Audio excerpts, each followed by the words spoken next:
आज राज्यसभा में सुबह 11 बजे चीन पर बयान देंगे रक्षा मंत्री राजनाथ सिंह। कल लोकसभा में रखी थी एक बात। रक्षा मंत्री ने लोकसभा से चीन को कड़ी चेतावनी दी। कहा, सेना एलएसी पर किसी भी हालात का सामना करने के लिए पूरी तरह से तैयार है। राजनाथ सिंह ने कहा, किसी को हमारे इरादों पर शक नहीं होना चाहिए। हर कार्रवाई का तुरंत मुंहतोड़ जवाब देंगे। रक्षा मंत्री राजनाथ सिंह ने कहा, चीन ने एलएसी पर जुटाए सैनिक और गोला बारूद। रक्षा मंत्री ने कहा, हमने भी जवाब देने की पूरी तैयारी की। राजनाथ सिंह के मुताबिक एलएसी पर पहले भी बनी है तनाव की स्थिति, पर इस बार सैनिकों का जमावड़ा और फ्रिक्शन पॉइंट की संख्या बेहद अलग। राजनाथ सिंह ने कहा, चीन नहीं मानता पुराने समझौते को। एलएसी पर सैनिकों की तैनाती को बताया 1993 और 1996 के समझौते का उल्लंघन। राजनाथ सिंह ने चीन की चालबाजी की एक बात बताई। कहा, अप्रैल में चीन ने बॉर्डर पर अपने सैनिक बढ़ाए। मई में गलवान में हमारे जवानों की पेट्रोलिंग में अड़ंगा डाला। राजनाथ सिंह बोले, चीन ने मई में एलएसी पर कई जगहों पर भारत की सीमा में घुसने की कोशिश तक की। भारत की सेना ने आवश्यक जवाबी कार्रवाई की। राजनाथ सिंह के बयान के बाद कांग्रेस सांसदों ने किया लोकसभा से वॉकआउट। भारत चीन मुद्दे पर कर रहे थे चर्चा की मांग। सरकार ने चर्चा को नहीं दी मंजूरी। कांग्रेस नेता गौरव गोगोई ने कहा, हमारी पार्टी भी सेना के साथ खड़ी है। हम सदन में चीन को देना चाहते थे सख्त चेतावनी। अधीर रंजन चौधरी ने कहा, सदन में हमें नहीं बोलने दिया गया। सरकार डर रही है। कांग्रेस पूछे ना दे चीन से सीमा के विवाद पर सवाल। रक्षा मंत्री राजनाथ सिंह के बयान के बाद राहुल गांधी ने फिर बोला, प्रधानमंत्री मोदी पर हमला। कहा, देश को चीनी अतिक्रमण पर गुमराह किया गया। ओवैसी ने कहा, राजनाथ सिंह के बयान का सच्चाई से कोई संबंध नहीं। कहा, कई मुद्दों पर बात नहीं कर रही है सरकार। चीन के साथ तनाव के बीच सेना ने लेह में सर्दियों की तैयारियां शुरू की। पहुंचाया जा रहा है सब जीरो टेम्परेचर के लिए जवानों के जरूरी उपकरण।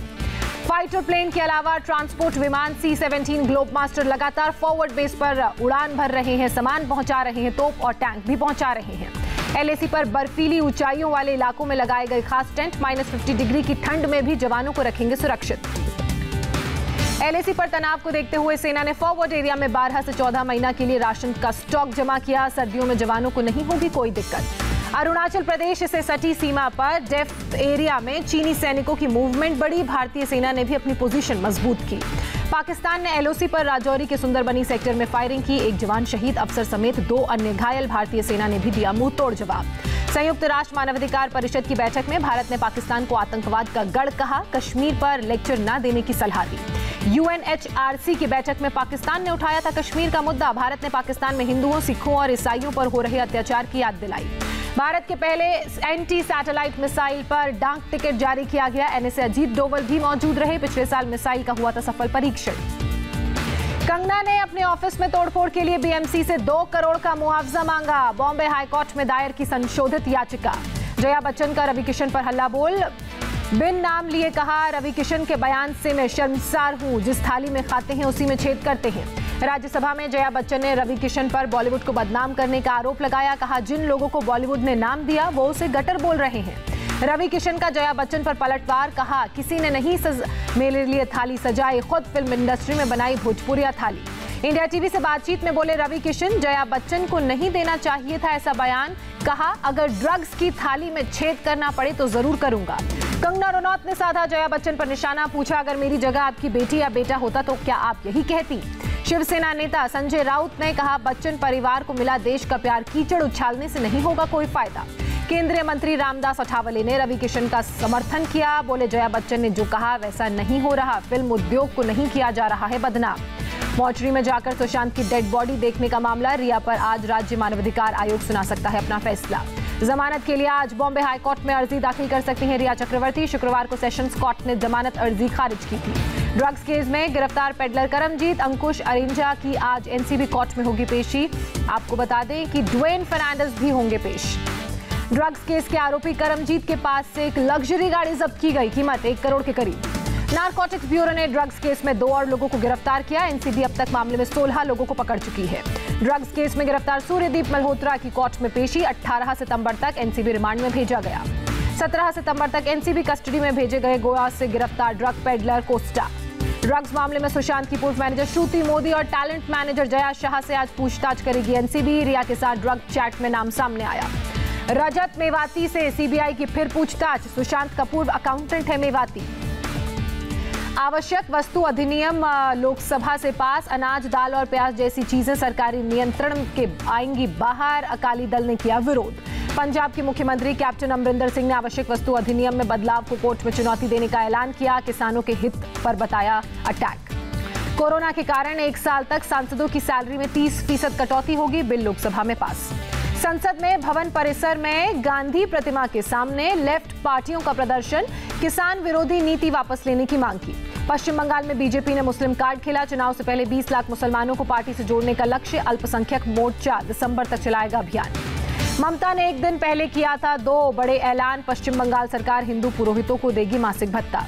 रेलवे 21 सितंबर से चलाएगा 20 जोड़ी क्लोन ट्रेन, असल ट्रेन से पहले चलेंगी क्लोन ट्रेन, हमसफर के बराबर होगा टिकट। बिहार के दरभंगा में बनेगा एम्स, केंद्रीय कैबिनेट ने पीएम स्वास्थ्य सुरक्षा योजना के तहत मंजूरी दी। चुनाव से पहले पीएम नरेंद्र मोदी ने बिहार को सौगात दी, 7 नई परियोजनाओं की शुरुआत की। पीएम मोदी ने नीतीश कुमार की तारीफ की, कहा एनडीए की सरकार राज्य में आत्मविश्वास को वापस ला रही है। सेवा सप्ताह के मौके पर बीजेपी ने लगाई फोटो प्रदर्शनी, भोपाल में सीएम शिवराज सिंह चौहान ने किया उद्घाटन। यूपी के 6 जिलों में आकाशीय बिजली गिरने से 13 लोगों की मौत, मुख्यमंत्री योगी ने 4-4 लाख रुपए मदद का ऐलान किया। बिहार में आकाशीय बिजली गिरने से 15 लोगों की मौत, सीएम नीतीश कुमार ने मृतकों के परिजनों को 4 लाख के मुआवजे की घोषणा की। बिहार के गोपालगंज में गंडक नदी में कटाव तेज हुआ, देखते देखते नदी में समा गई 2 मंजिला स्कूल की इमारत। बिहार के पूर्णिया में एक सरकारी स्कूल नदी में समा गया, 2 दिनों की बारिश के बाद उफान पर थी नदी।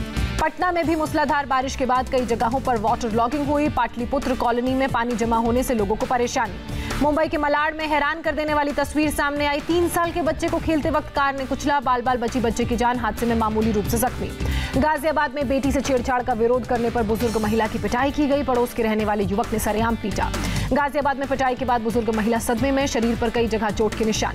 हैदराबाद में हवाला गैंग का भंडाफोड़, 3 करोड़ 75 लाख रुपए बरामद किए गए, 4 आरोपी भी गिरफ्तार। केरल के मल्लापुरम में राज्य एक्साइज विभाग की बड़ी कामयाबी, 1 लॉरी से 1 करोड़ 38 लाख रुपए की हवाला रकम बरामद की। अयोध्या में नकली शराब की फैक्ट्री का भंडाफोड़, 10 आरोपी गिरफ्तार। पंजाब के मोगा में तेज रफ्तार कार का कहर, सड़क के किनारे जा रहे 3 लोगों को कुचला, 1 की मौत, कार चालक गिरफ्तार। हरियाणा में ऑर्बिटल रेल प्रोजेक्ट को मंजूरी, पलवल से सोनीपत के बीच चलेगी। ब्रिटेन ने भारत को लौटाई 15वीं शताब्दी की 3 मूर्तियां, तमिलनाडु के मंदिर में दशकों पहले यहां से चुराई गई थी। देश में कोरोना ग्राफ 50 लाख के पार पहुंचा, एक दिन में सामने आए 90,123 से ज्यादा नए मामले, 40 लाख से 50 लाख पहुंचने में लगे सिर्फ 11 दिन। कोरोना से एक दिन में 1,290 लोगों की मौत हुई, अभी तक 82,066 लोगों ने दम तोड़ा।